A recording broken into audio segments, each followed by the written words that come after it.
Aujourd'hui la team, on se pose tranquillement, parce qu'on va parler d'un candidat qui est en train de marquer les 12 coups de midi sans faire trop de bruit, mais avec une efficacité redoutable. Cyprien, jusqu'où peut aller sa cagnotte en ce 21 mars? Franchement, si vous suivez l'émission, vous avez forcément remarqué un truc, ce mec est devenu incontournable. Depuis le 19 septembre 2025, il est installé sur le trône de maître de midi. Et il ne lâche rien au début, personne ne l'attendait vraiment. Il est arrivé, tranquille, sans faire de vagues, et boum il élimine Zakia, qui faisait pourtant un super parcours. Là déjà, ça annonçait la couleur point, mais ce qui rend Cyprien intéressant, ce n'est pas juste ses victoires, c'est aussi son profil. 22 ans, originaire de Fontenay-sous-Bois, et surtout passionné de musique. Le gars ne vient pas juste pour gagner de l'argent. Non.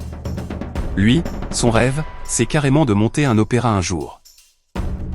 Et ça change tout. Parce que tu sens que derrière, il y a une vraie vision, une ambition. Il l'a expliqué dès son arrivée, il a grandi dans une famille d'artistes. Parents dans le théâtre, sœurs danseuses, bref, une ambiance créative depuis tout petit point, mais bon, parlons aussi de ce qui intéresse beaucoup de monde, sa vie privée. Et là, surprise, Cyprien est toujours célibataire. Oui, cœur à prendre. Alors imaginez un peu, avec la visibilité qu'il a maintenant, les fans, la popularité. Ça peut vite basculer. Maintenant, on arrive au gros sujet, celui qui fait parler tout le monde, la cagnotte jour après jour, émission après émission, Cyprien empile les gains.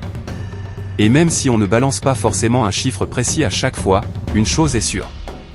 Ça commence à devenir très sérieux. On n'est plus sur un petit parcours sympa. Là, on parle d'un candidat qui s'installe dans la durée, et qui construit une cagnotte qui force le respect. Alors évidemment, les comparaisons arrivent, et forcément, un nom revient, Emilien. Le plus grand champion de l'histoire du jeu. Le mec qui a tout explosé, mais là où Cyprien surprend, c'est qu'il ne rentre pas dans ce jeu d'âge là. Il reste humble. Très humble même. Il l'a dit clairement, je n'ai pas du tout le niveau d'Emilien, il est largement au-dessus. Et franchement, dans un milieu où certains prennent vite la grosse tête, ça fait du bien. Mais attention, tout n'est pas aussi simple qu'on pourrait le croire. Parce que derrière les sourires, les victoires, la télé, il y a aussi une pression énorme. Les réseaux sociaux, la critique, les commentaires, parfois violents. Cyprien en a parlé sans filtre, il a été touché. Vraiment. Il a même envisagé d'arrêter l'émission. Oui, la team, arrêter alors qu'il cartonne. Pourquoi? Parce que la pression des gens, des inconnus, devenait trop lourde à gérer. Des personnes qu'il ne connaît même pas, qui le jugent, qui le critiquent, ça peut vite peser mentalement. Heureusement, dans ce moment compliqué, il n'a pas été seul. La production et Jean-Luc Reichmann ont été là pour le soutenir, et clairement, ça a tout changé. Parce qu'aujourd'hui, il est toujours là. Toujours concentré. Toujours efficace.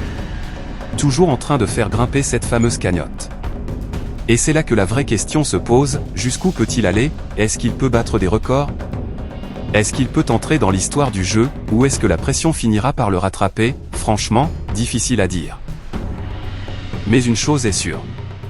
Cyprien, ce n'est plus juste un candidat, c'est devenu un vrai phénomène à surveiller de très près. Alors la team, dites-moi, vous le voyez aller jusqu'où?